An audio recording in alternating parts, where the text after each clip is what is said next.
I think this would make for a perfect patchwork project. For the materials you need for this, I'll be using Yeye regular. This is a lightweight yarn, so I'll be using 2 strands of this, and I'll be using a milk cotton soft acrylic yarn. This is also lightweight, but I'd love to use 1 strand of it because it's a bit thicker than this. And I'm using this yarn to accentuate the spikes, but feel free to use different colors as the spike is being accentuated when you use a different color of yarn from the base color. So this is my base color and this is my spike color. I would also be using a 3.5mm hook. So let's get right to it. Get up on the floor, dancing all night long. Get up on the floor, dancing to the break of dawn. Get up on the floor, dancing to the break of... To start, I'll make a slip knot and insert my hook right into it. Tutorial on how to make a slip knot is on my channel and linked in the description. I would chain about 20 because this is a demonstrative pattern, more or less a swatch. So I just want to do minimal chain so we can get right to it. Because I'm used to chains counting as stitches, I'll go ahead and chain 3 extra, making a total of 23. And in the 4th chain from the hook, I'll make a double crochet. To make a double crochet, I would yarn over. I like working in the back bumps, just flip my work, and in the 4th back bump right there, I would pull through, insert and pull through it rather. I'll have 3 loops on my hook. I'll yarn over and pull through 2 of those loops, yarn over and pull through 2 of those loops. So this is what we have, and this is a double crochet. I have a full tutorial on how to make a double crochet on my channel. I'll leave a link in the description. It should also pop up somewhere on the screen.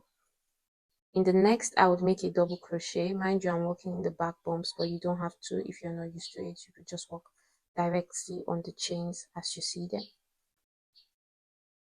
Keep making double crochets all the way till you have your 20 chains accounted for. If you chain 3 to count as a stitch like I do, you would have a total of 21 stitches when you're done with row 1. 21 double crochet to be precise. This happens to be my last chain and the end of row 1. So if you count backwards, I have a total of 21 stitches including my chain 3. Now to start every row, I will chain 3, turn my work. This counts as a double crochet, hence I wouldn't work in the very first stitch because the chain 3 represents it. And in the next stitch, I would make a double crochet. Remember, to make a double crochet, you yarn over, insert your hook, pull through. You'd have 3 loops on your hook. You yarn over, pull through 2, yarn over, pull through 2. So that's what a double crochet on a stitch would look like. In row 1, we were making it on chains.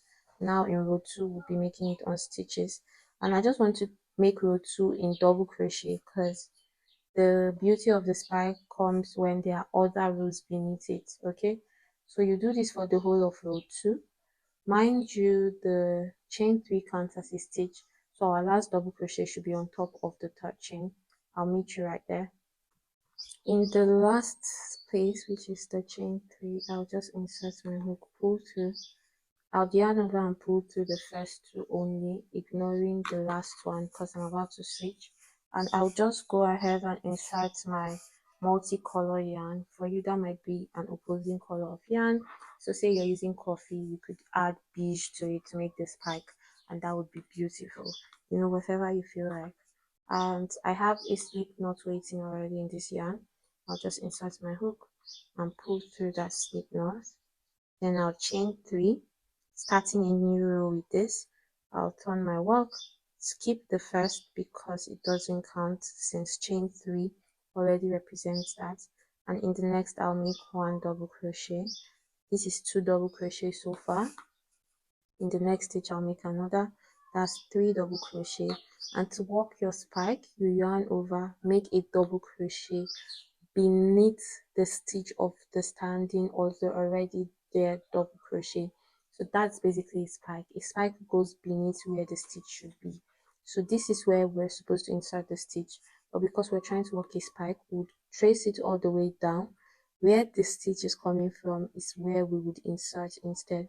So this is where the double crochet is coming from. I'll insert my hook there, I'll yarn over, pull through. Now for spikes, you want to pull through your loop longer because it's a spike, it goes up. So you then yarn over, pull through 2, yarn over, pull through 2. We've just made our very first spike, and since I started by 3 double crochet here before the spike, I'll go ahead and make 3 more double crochet. Now mind you, I didn't go into this stitch that the spike covers or the spike represents, so the spike already represents that stitch. You don't have to go in there again. If you do, you'll be increasing your work and you do not want that, so you just work in the next stitch. Because the spike does not insert itself in a stitch does not mean it does not represent a stitch. So when you count, you had 1, 2, 3, 4, 5, and now you have 1 representing this, 2 for this, 3 for this, the spike for the fourth, and you're on the 5th stitch. This is how it should be. People make a mistake of increasing whilst making spikes, and it shouldn't be like that. I'll make 2 more to make it a set of 3 double crochets in the next 2 stitches. That's my third, and I'll work my spike right here by tracing the stitch down to where it's coming from, inserting my hook, pulling through, spiking it up, yarning over, pulling through and pulling through. Another misconception is that a spike is a treble crochet, and it's not. It's just a very long extended double crochet. Some people call it extended double crochet, but I think they're called spikes. I've heard other people call it spike and it works better for me. So you keep doing this. You would not go here, skip it because the spike represents that. And in the next stitch, you make a double crochet, double crochet, double crochet, and then a spike right here, pull through, and over, pull through, spike it up.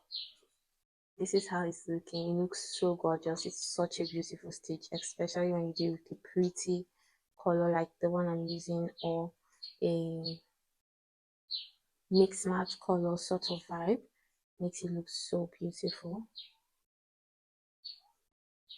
Down all the way, spike it up. You want to be careful you don't do that tightly.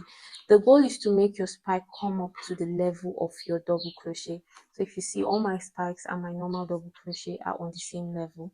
If I do something like, let me see, this is the third, so I want to make an example with this spike.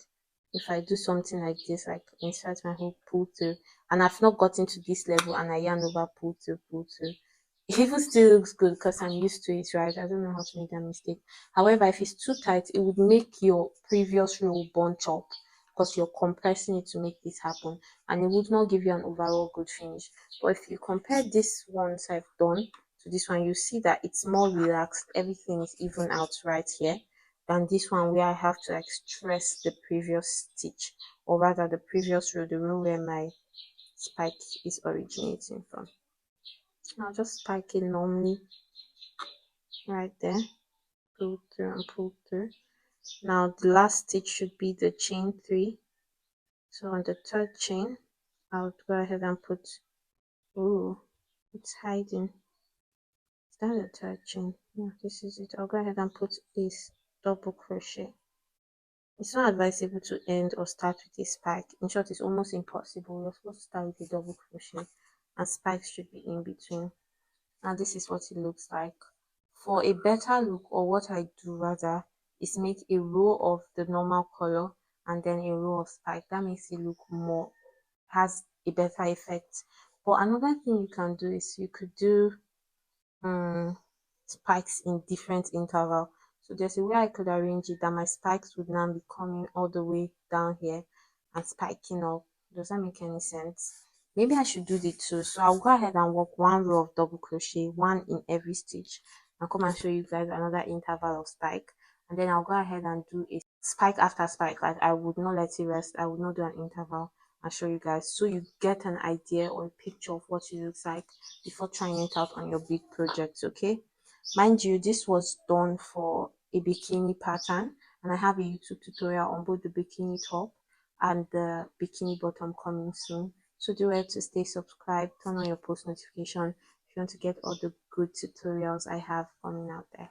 So I'm back, and I've worked 1 double crochet in every stitch from the previous row using a plain color. If you could see, I still have the same number of stitches because my spike rows were well accounted for, so you should have the same number of stitches you started with, except your purposely decreasing, of course, or purposely increasing, like you would see me do in the bikini bottoms, especially. There were a lot of decreases and increases there.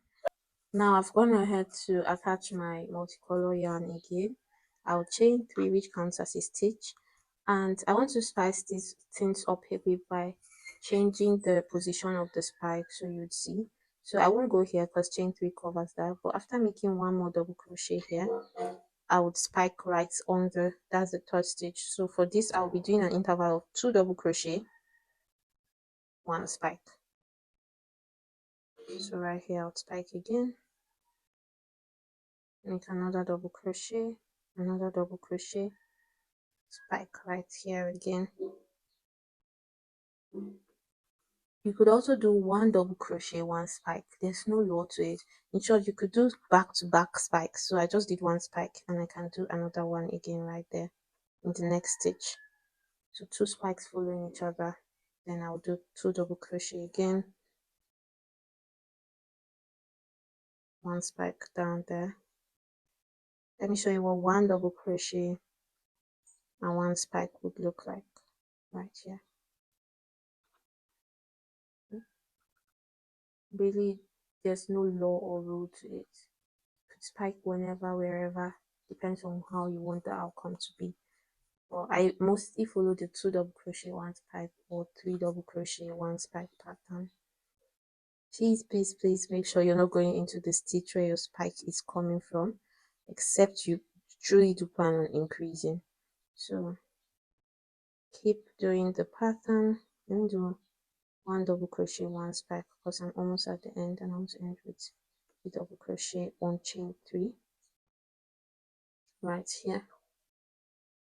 So I told you guys for the next row I want to do a spike following a spike row. Do you get? Like, I've done this row as a spike row. I normally would love to do a plain row underneath. That's the next row, so the next spike would look obvious. But let's try and see what a spike following this would look like. Chain 3. It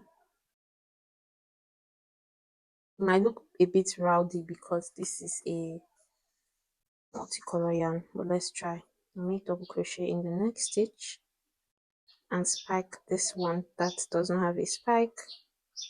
So just go underneath, spike it up, double crochet here, here, spike this up, double crochet here, here, and here. You can't really spike on a spike, do you get? So spike the next one up, then double crochet here, and on our 2 spikes that we did in the previous row, make 1 double crochet each, spike the next one right after, 1 double crochet here, here, spike underneath, 1 double crochet here, here, spike the last one, and then 1 double crochet on chain 3. This is what we're looking at. So it looks rowdy like I thought it would, but it still has its own vibe. Do you get? Like, this is a vibe, low key. This is a vibe. You know what? Let me make 1 double crochet row using plain color brown. I'll make another spike and then 2 more double crochet row. So the spike I would make after, I would make it look like this one, exactly like this. That's 3 double crochet and a spike. So this would be the mid portion. I'll make a brown row after this, then I'll do this and then 2 more double crochet row.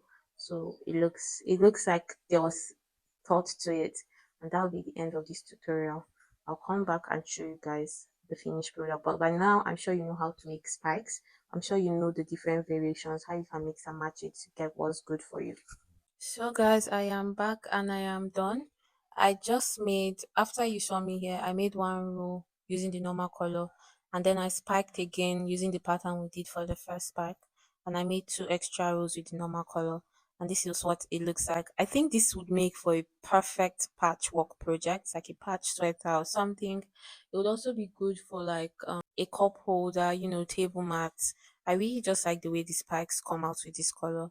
Like I've said already, I have a bikini tutorial using the spike stitch, and you could use the stitch to crochet a varying number of things. So if you did gain any knowledge from this tutorial, do give it a thumbs up, subscribe if you're not yet subscribed, and turn on post notifications because I post twice weekly on this channel. And share this with a friend you know it would be helpful for. See you in the next tutorial. Bye, bookies. What's up? Been a minute since we kicked it, you been caught up.